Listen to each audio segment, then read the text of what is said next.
안녕하세요. 저는 아이를 하나 둔 엄마이고 홀로 서기를 준비하고 있는 여자입니다. 천길 물속은 알아도 사람 속은 모른다는 말을 아주 가까운 사람에게 느끼게 되어 이렇게 사연을 보내게 되었는데요. 사실 제 얘기를 누군가에게 말하는 것도 망설여져 몇 번이나 글을 썼다 지웠다를 반복했어요. 그래서 편하게 일기를 쓰는 마음으로 제 이야기를 해보겠습니다. 저는 다정한 부모님 밑에서 사랑도 관심도 많이 받고 자란 사람인데요. 지금 생각해보면 이렇게 여유 있게 살 수 있었던 게 다 엄마랑 아빠의 능력이 뒷받침되어 편하게 살았던 것 같아요. 사업을 여러 개 하셨던 부모님 덕분에 어릴 때부터 배우고 싶었던 것도 다 배워보고 가고 싶었던 곳도 다 다녀본 것 같아요. 그리고 제가 원하는 대학에 떨어졌을 땐 재수까지 해서 미대도 갈 수 있었죠. 재수할 때 영어 과외 선생님으로 만난 저보다 3살 많은 오빠는 지금의 제 남편이 되었고요. 만약 제가 재수를 하지 않았더라면 지금의 남편도 만나지 못했을 거예요. 남편은 학생들을 과외시킬 정도로 명문대에 나와 현재는 일반 기업에 다니는데 오랫동안 공무원 준비를 하다가 계속 떨어지는 바람에 늦게 취업을 해서 사회생활은 초년생이었죠. 남편과 연애를 5년 정도 하고 나니 서로 결혼할 나이가 점점 다가왔어요. 서로 미래를 약속하긴 했지만 남편은 결혼 얘기를 먼저 하진 않았어요. 아무래도 자기가 늦게 돈을 벌기 시작했으니 모아놓은 돈도 없고 형편도 좋지가 않아 자꾸 늦추는 것 같았죠. 하지만 저는 한 살이라도 예쁘고 어릴 때 결혼을 하고 싶었기에 남편을 재촉였고 무엇보다 저희 아빠가 딸바보이시기에 돈이야 아빠가 보태줘도 되니 둘은 서로 행복하고 사랑하며 살기만 하라고 하셨어요. 그리고 이런 저희 부모님의 도움으로 결혼을 하게 되었죠. 남편은 이 빚을 꼭 갚겠다고 하였지만 저희 부모님은 이제 가족이 되는데 그걸 빚이라고 생각하면 어떡하냐고 잘 살면서 행복한 모습 보여주는 게 보답하는 거라고 하셨어요. 저는 결혼 후에도 계속 하고 있었던 입시미술 강사를 하고 있었고 남편도 열심히 직장 생활을 했어요. 저희는 결혼을 해서도 늘 연애하는 기분으로 살았는데 제 인생 좌우명이 나이는 들어도 생각은 늙지 말자는 게 좌우명이어서 이런 제 뜻대로 남편도 같이 따라주었죠.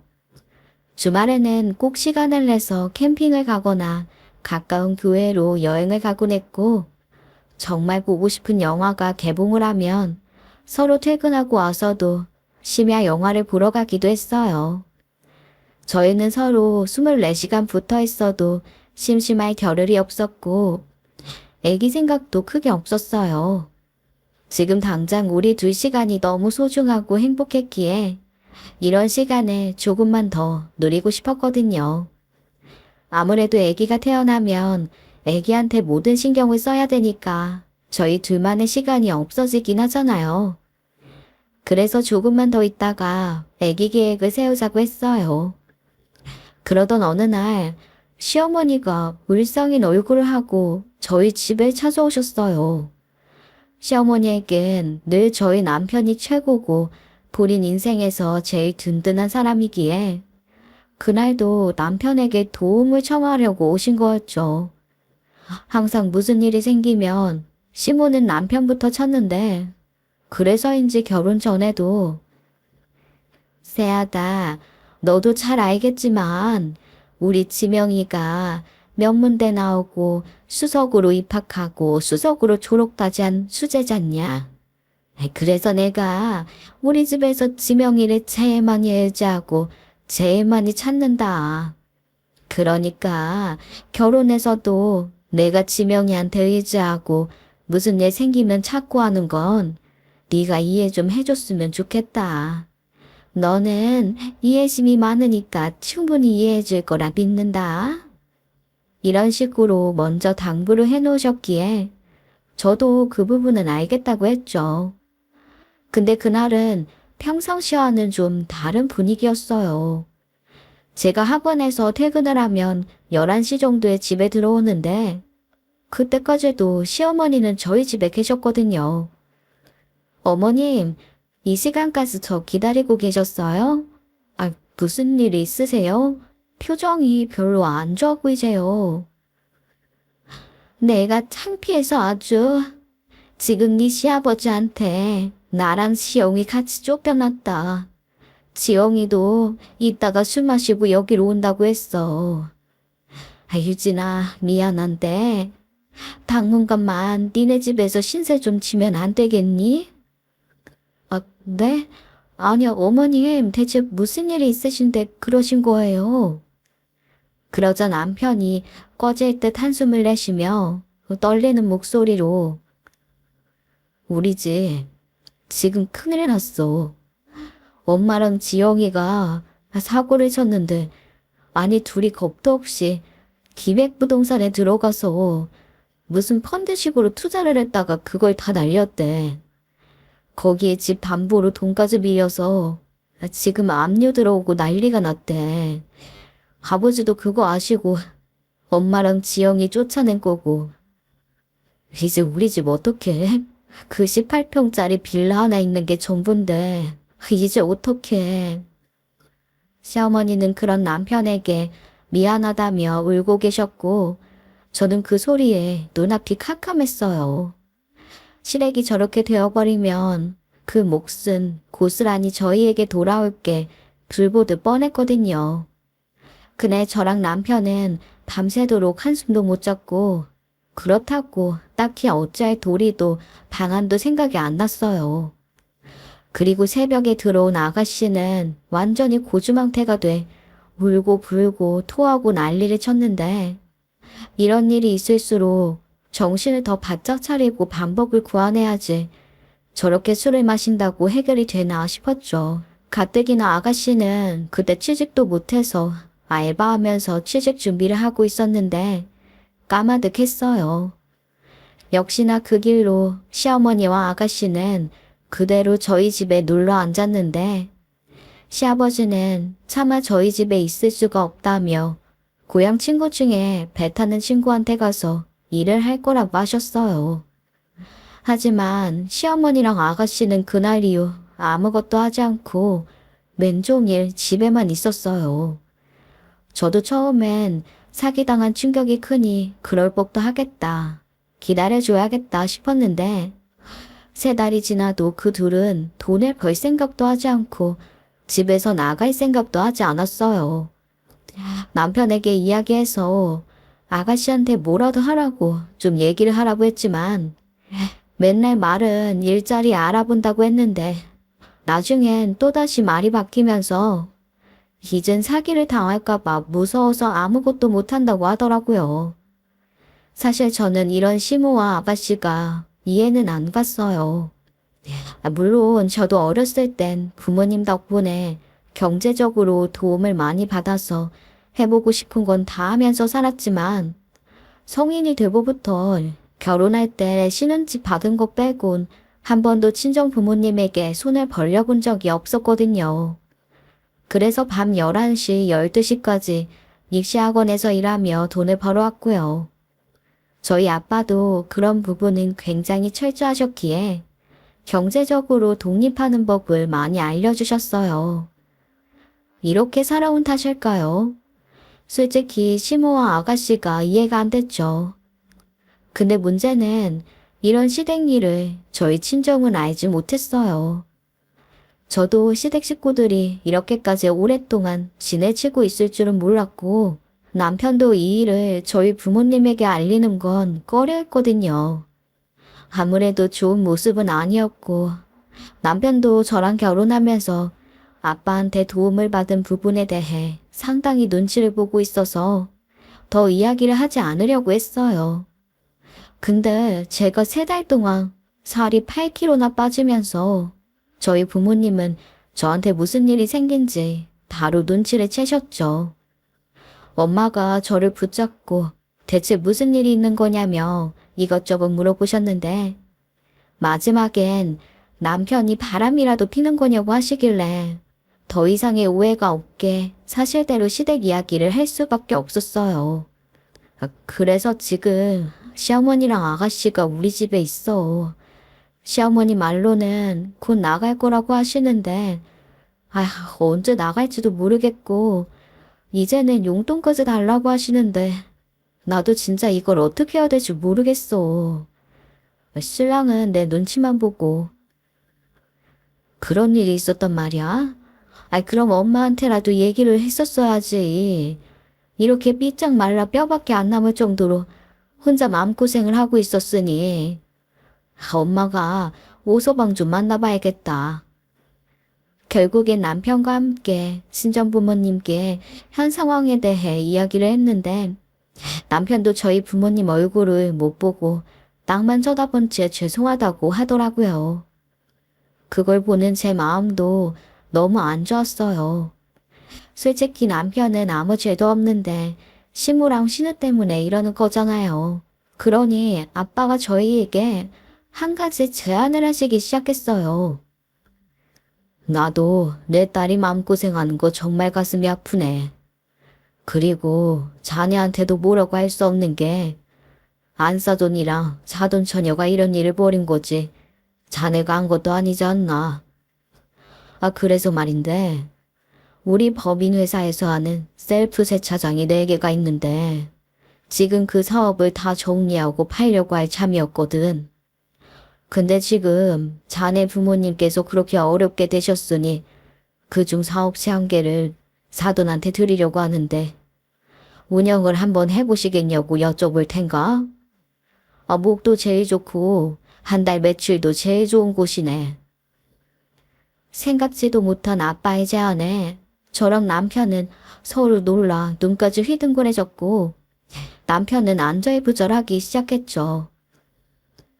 저 장인어른, 제가 뭐라고 대답을 드려야 할지 정말 염치 없고 죄송합니다. 제가 못나서 해결도 못하고 자네가 열심히 사는 건 내가 다 알고 있네. 그래서 하는 말이야.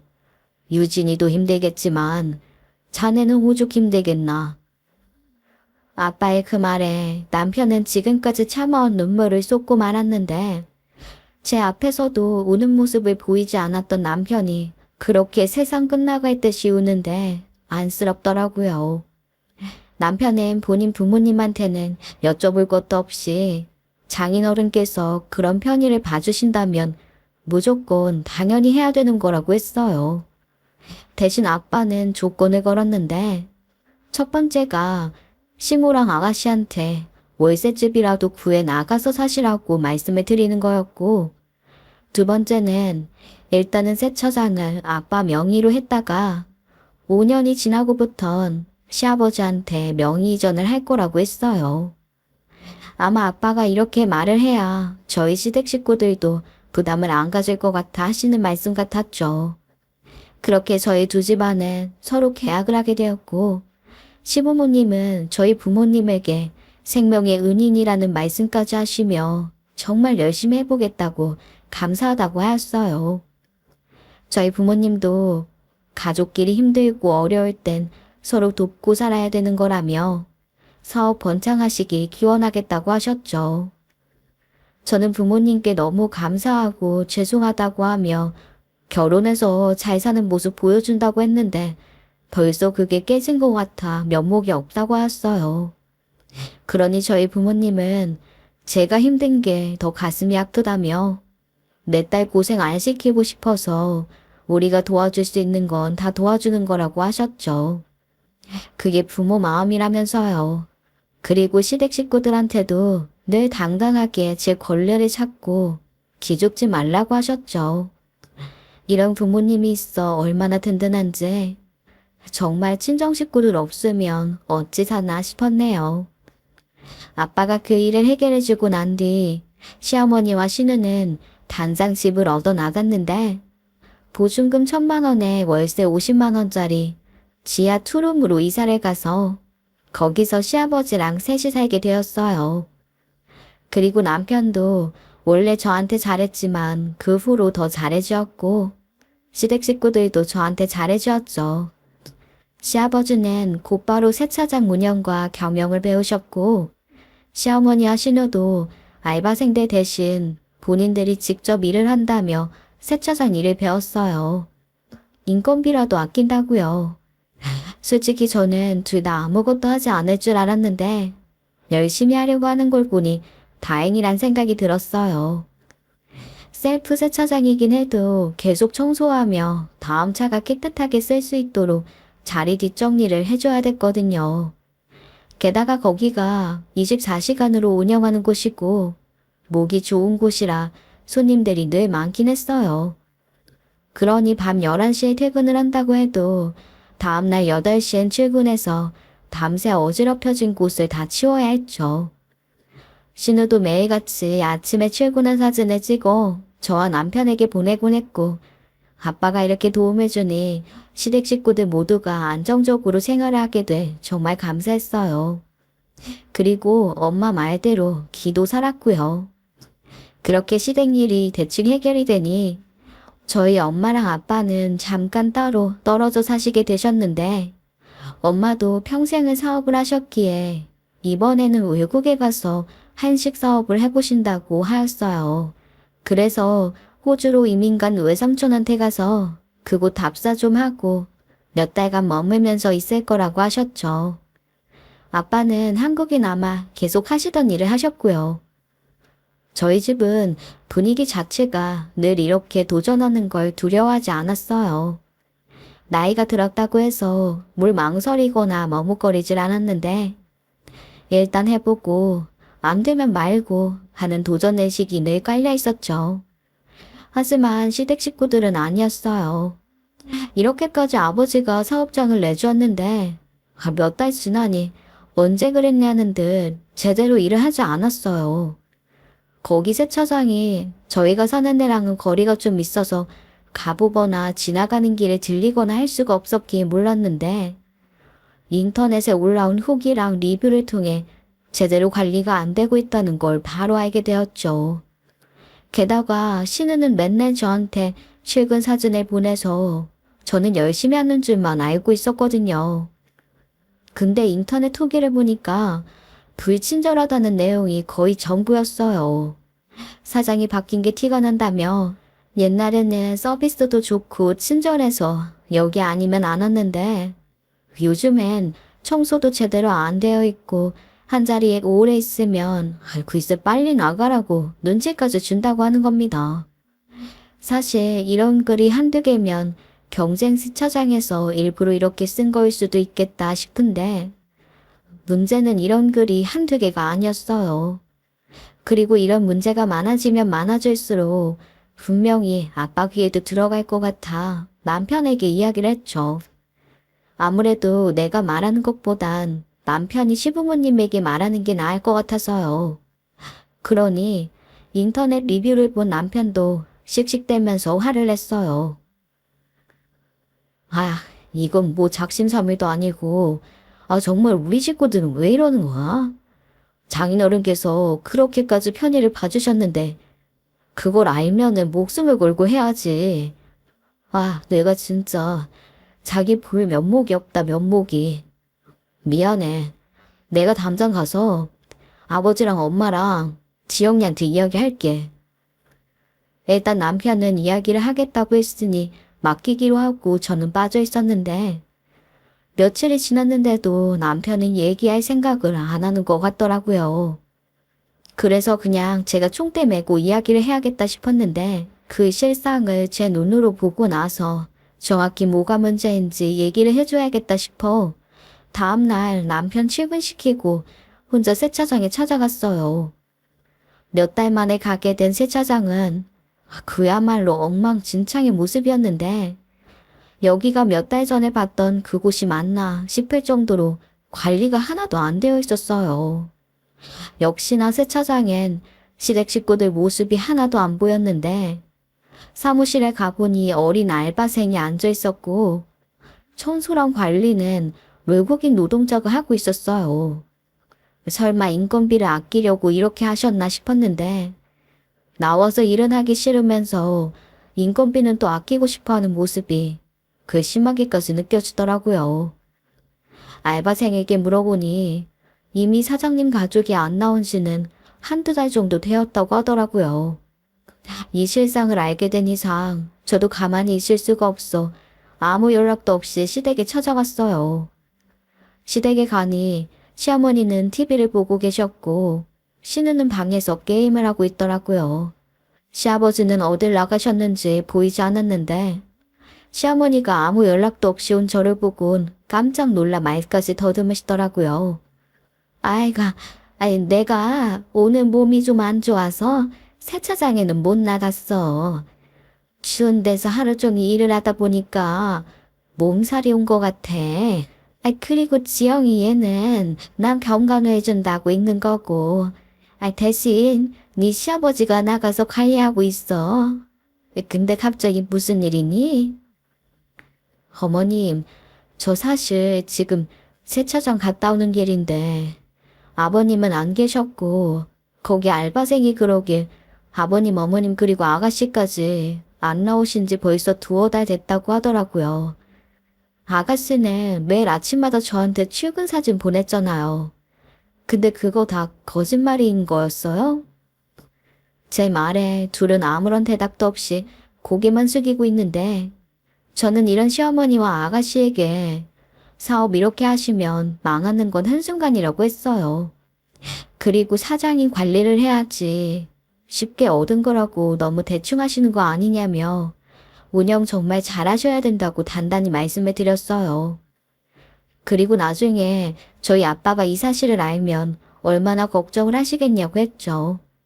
그러니 시모는 자기가 너무 힘들어서 그런 거라며 평생 해보지 않은 일을 하려니까 스트레스도 이만저만이 아니었다고 자꾸 변명만 늘어놓고 계시더라고요. 결국엔 내일부터 다시 나가 일을 하겠다고 약속을 받고 나왔는데 일부러 인터넷 리뷰랑 평점 얘기는 하지 않았어요. 왠지 그거 하나는 좌표로 갖고 있어야 시댁 식구들이 일을 잘하고 있는지 알 수 있을 것 같았거든요. 그날 저녁 남편도 시어머니한테 얘기를 들었는지 오늘 어머니한테 갔다 왔다며 내가 상황 보고 말씀드리려고 했는데 아무튼 당신도 취직력 하나는 빨라. 그런 거 있으면 당장 말해야 직성이 풀려? 어련히 내가 말할까? 며느리인 당신이 말하는 것보다 자식인 내가 말하는 게 더 낫지. 괜히 당신 미움 사면 어떡해? 어머님이 내가 밉다고 그러셨구나. 당신이 회사 생활만 해서 잘 모르나 본데 그런 건 하루빨리 말씀을 드려야 돼. 나는 평생 엄마랑 아빠가 사업을 해와서 그런 게 눈에 보인단 말이야. 내 말이 서운하실 수도 있지만 이왕 하는 거 제대로 하셨음 해서 말씀드린 거야. 남편은 은근히 절 생각해주는 척했지만 비꼬는 식으로 이야기를 하더라고요. 아무래도 부부싸움에 서로의 부모님이 언급되니 감정이 격해질 수밖에 없었고 결혼하고 가장 크게 싸움을 한 것 같아요. 저는 저 나름대로 시댁 식구들을 생각해서 그렇게 얘기를 한 건데 남편은 그게 자존심이 상했었나 봐요. 가게 하나 차려줬다고 갑질하는 거냐 뭐냐 이런 말도 했으니까요. 이 일이 있고 나서 얼마간은 저도 세차장 얘기는 아예 꺼내지 않았어요. 일부러 언급을 하지 않고 있는데 그 이후로 인터넷에서도 더 이상 안 좋은 글은 올라오지 않았어요. 되려 추천하는 글이 몇 개씩 올라왔죠. 그걸 보고는 다시 운영을 잘하고 계시는구나 싶었어요. 그리고 저랑 남편에게도 결혼한 지 3년 만에 좋은 소식이 들려왔는데 제가 임신을 하게 된 겁니다. 계획하지 않은 임신에 놀라기도 했고 집안은 그야말로 경사가 났는데 저는 남편의 뜻대로 하던 일은 그만두고 태교에만 신경을 썼어요. 그리고 외국에 나가 계신 저희 엄마도 한국에 잠깐 오셔서 반찬이랑 몸에 좋은 음식을 이것저것 해주셨는데 아빠도 틈만 나는 저를 불러서 맛있는 걸 사주시곤 했어요. 저는 정말 제 인생에서 임신을 했을 때가 제일 편하고 행복했는데 먹고 싶을 때 먹고 자고 싶을 때 자고 취미생활하러 문화센터도 가곤 했어요.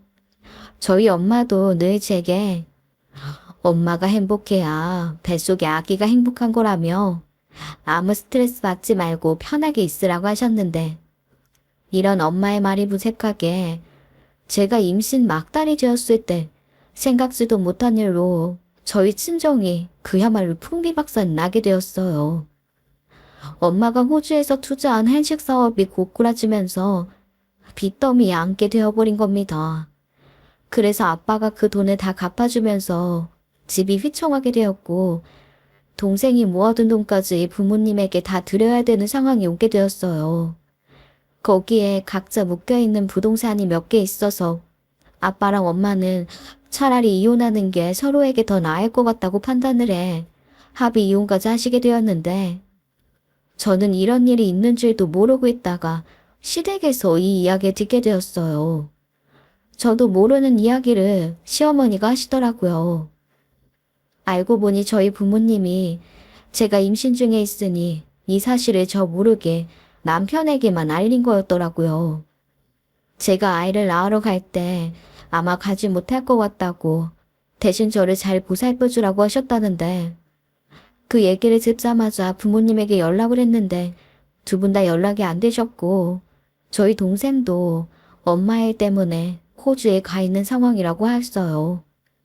근데 문제는 이런 상황에서 시어머니가 돌변을 하기 시작했어요. 결국엔 아무것도 없는 빈털터리가 되셨구나. 그렇게 사업 어쩌고저쩌고 잘난 척을 하시더니만 망해버렸으니 이제 내까지 태어나면 돈도 많이 들고 너도 애 키운다고 돈 안 벌 텐데 우리 아들 힘들어서 어떡하니? 네가 돈 안 벌 땐 너의 친정에서 도와준다고 했었다며. 근데 이혼하고 사업도 망하고 친정도 없어지는 바람에 우리 다 힘들게 생겼다고. 그러니까 사람이 겸손해야 돼. 어머님, 무슨 말씀을 그렇게 하세요? 지금 저희 집이 망했다고 이젠 뭐 볼 것도 없다는 말씀이세요? 아니 가족끼리 서로 힘들 때 도와주진 못할 망정 어떻게 말씀을 그렇게 하세요? 어머님은 원래 이런 분이셨어요. 너 말 잘했다.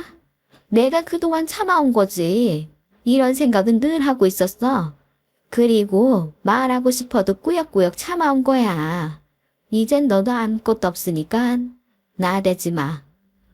후라들 명문대까지 보냈느라 우리가 얼마나 고생을 했는데 기껏 너 같은 애 만나라고 명문대 보냈는지 알아? 아휴, 우리 아들 아까워서 어떡하면 좋아 정말. 그러게 엄마. 아, 오빠 인생 새언니 때문에 다 망쳤어. 그리고 세차장도 그렇다. 이거 원래 장사도 안 되는 거 우리한테 넘긴 거 아니야. 명의 이전도 제대로 안 해주고 설마 이것까지 뺏어가는 거 아니냐. 그때 이거 하나 줬다고 그렇게 떵떵거리더니 지금은 인건비도 안 나와서 온 식구가 다 들러붙어 있는데 완전히 짐덩어리 됐어, 짐덩어리. 그거야 어머님하고 아버님이 제대로 안 하시니까 장사가 안 되는 거죠. 거기에 왜 저희 부모님 탓을 하고 계세요? 아, 물에 빠진 거 살려주니까 집 내놓으라고 하시는 거예요? 정말 은혜도 모르고 사람들이 이렇게 180도로 바뀌는 걸 보니 무섭다, 무섭다 했어요. 시댁 식구들 이렇게 안 봤는데 한순간에 돌변을 할 수도 있나 싶었죠. 게다가 이날 남편도 없이 저 혼자 가는 바람에 집에서 남편한테도 이런 이야기를 해주니 남편은 본인 어머니가 그렇게 얘기했을 리가 없다며 설마 그렇게 얘기를 했었어도 그동안 얼마나 서운한 게 많이 쌓였으면 그렇게 말을 했겠냐고 하는데 남편마저 제 편이 아닌 사람이었어요. 부모님은 계속 괜찮다는 말만 하시며 어느 정도 해결이 되면 그때 저를 보러 오신다고 했는데 정말 혼자서 많이 외롭더라고요. 그러다 결국 터질 게 터지고 말았는데 출산 예정일을 3주 정도 앞두고 시어머니한테 전화가 왔어요. 얘, 너 지금 집에 있지? 뭐 하는 것도 없이 그냥 있지? 네, 그냥 집에 있는데요. 왜요, 어머님? 그러면 세차장에 잠깐 나와라. 이럴 때일수록 집에만 틀어박혀 있으면 더 우울해. 나와서 바깥 바람이라도 쐬고 움직여. 지명이가 너 걱정하더라. 나라도 신경 쓰라고 하는데, 네 신랑 걱정하는 거 생각해서라도 나와. 단순히 제가 걱정이 돼 나오라고 하는 줄 알고 세차장에 갔어요. 시모 말대로 집에만 있으니 무기력하고 계속 우울하더라고요. 그래도 하나밖에 없는 며느리라고 챙겨주시는 게 감사해. 친정 식구들끼리 하는 단톡방에도 시어머니가 잠깐 나오라고 해서 나가는 중이라고 연락을 남겨두었어요. 근데 막상 가보니 시어머니가 했던 말은 달랐어요. 제가 가자마자 절 보더니 걸레를 들이밀며 지금 일손 모자란 거 보이지? 저 앞에 세차 맡긴 차불기 걸레질이라도 해라. 뭐해. 이렇게 힘들 땐 네 말대로 가족들이 다 같이 모여서 서로 도와야 된다며. 빨리 가. 어머님, 저 만삭이에요. 지금 몸도 무거운데 어떻게 쪼그려 앉아서 걸레질을 해요. 걸레질 할 때마다 배가 차이 다 닿을 텐데. 그리고 만삭에 임산부가 이러고 있으면 보는 사람들도 불편해해요. 지금 그렇게 바쁜 시간대도 아닌 것 같은데 아가씨는 오늘 안 나왔어요? 예, 내가 시키면 좀 시키는 대로 해라. 나는 만삭 때 더한 일도 했어. 그깟 걸레질하는 게 뭐 그렇게 힘들다고 이래. 이런 망해가는 세차장 우리한테 떠넘겼으면 너도 일조를 해야 될 거 아니야. 너도 네 부모가 이혼했다고 이제 입 싹 닫고 모른 체 하고 있는 거냐? 어머님, 저번부터 계속 망해가는 세차장 들였다고 하는데 망해가는 세차장에서 수입이 그렇게 많이 나요? 솔직히 한 달에 적게는 1,000만 원, 많게는 2,000만 원씩 어디 가서 그 정도로 돈 못 벌어요. 이것 봐라. 그래서 뭐 아직까지도 뭐가 그렇게 잘났다고 떵떵거리는 거냐. 부모도 없는 고아 풀항아 주제에 다 망한 주제. 너 네 주제를 알고 떠들어. 어디서 이게. 어머님 정말 이중인격이 무서운 분이시네요. 저도 이런 소리 들으면서 이거 못해요. 아니, 안 해요. 저 갈게요. 들고 있던 걸레를 바닥에 내던지고 돌아서서 나오려는데 그때 제 등 뒤로 소름 끼치게 차가운 물이 확 부어지는 겁니다. 그러더니 제 팔 위로 시꺼먼 부적물이 뚝뚝 떨어지는데 그걸 보고 저도 모르게 비명을 지르며 뒤를 돌아봤어요. 그러니 시어머니가 들고 있던 바구니를 내려놓으며 아이고, 차에다 뿌린다는 거 너한테 물어버렸네. 미안하다. 실수했다. 나 같은 공주한테 구정물 냄새 나서 어쩐다냐. 참, 지금은 공주도 아니지. 예, 얼른 가봐라 그냥. 사람들도 웅성거리며 저를 쳐다봤고 그 물세례를 맞고 서 있으니 저도 모르게 눈물이 났어요. 그 순간 정말 바보가 된 것처럼 몸이 굳어져서 아무것도 못하고 있는데 시댁 세차장에서 일을 하는 다리가 불편하신 할아버지가 절뚝거리며 제게 와 본인이 입고 있던 셔츠를 제 어깨에 덮어주는데 저를 막 달래며 그만 울어 일진아. 그러다 몸 상해.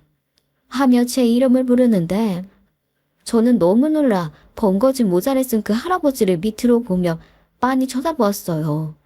그리고는 얼마 안 돼. 그분이 저희 큰아빠라는 걸 알 수 있었죠.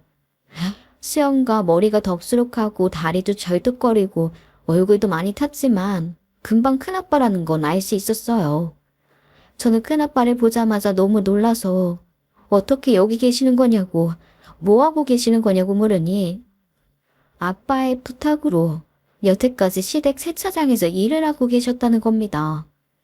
일단은 집에 가서 다 이야기를 해준다고 같이 큰아빠네 집으로 가게 되었는데 저희 큰아빠로 말하면 아빠와 같이 사업을 하시다가 큰엄마가 암으로 돌아가시면서 사업을 정리하고 조용한 곳에서 사신다고 한동안 연락이 뜸했거든요. 근데 아빠의 부탁으로 몇 달 전부터 여기에서 위장취직을 일을 하고 계셨다는 겁니다. 대체 어떻게 된 거냐고 물어보니 큰아빠는 이제야 진실을 말해도 될 것 같다며 저한테 하나 두 개씩 이야기를 해주기 시작하는데 저희 아빠랑 엄마가 실은 이혼도 사업이 망하지도 않았다고 하는 겁니다. 대려 호주에서 한 한식 사업이 반응이 좋아 저 빼고 온 식구가 거기에 붙어 있다는데 그럼 대체 왜 이런 거짓말을 한 거냐고 울면서 물었어요. 그러니 저희 아빠가 남편이 뒤에서 딴짓을 하고 다닌다는 걸 알게 되었다네요. 어쩌다가 남편과 시어머니가 통화하는 걸 집 지하 주차장에서 듣게 되었다는데 남편이 그랬대요. 머리 좋은 자기가 저희 친정집안 돈을 야금야금 다 빼먹고 차지한 다음에 명의 이전까지 가족들한테 다 하고 나서 저랑 이혼을 할 거라고 했대요. 그러면서 사랑 없이 결혼했으니 이렇게라도 받아야 된다며 속된 말로 지금 몸빵을 하고 있는 거라고 했다는데 아빠는 그 얘기를 듣고도 차마 저한테 말을 할 수가 없었던 게 그때 제가 임신 중기여서 그걸 알게 되면 행여나 유산이라도 할까봐 행여나 제가 잘못될까봐 저를 지켜야 된다고 생각을 해서 저희 가족들끼리만 아는 그런 거짓말을 꾸몄다는 겁니다. 그래서 시댁 식구들의 진짜 얼굴을 확인해 제가 출산하고 난 뒤 이혼을 시키려고 했다는데 역시나 시댁 식구들은 저희 집이 망했다는 소리를 듣고 바로 저한테 이런 짓을 했으니 큰아빠도 하늘이 노할 일이라고 땅에 치며 화를 내셨어요. 저희 큰아빠도 워낙 자식 바보라 조카인 제가 이런 대우를 받고 있었으니 부모처럼 화를 내셨죠. 그렇게 저는 시모가 저한테 했던 행동들과 상황들 다 증거로 남겨두었고 부모님하고도 연락을 한 뒤 출산할 때까지 조용히 지냈어요.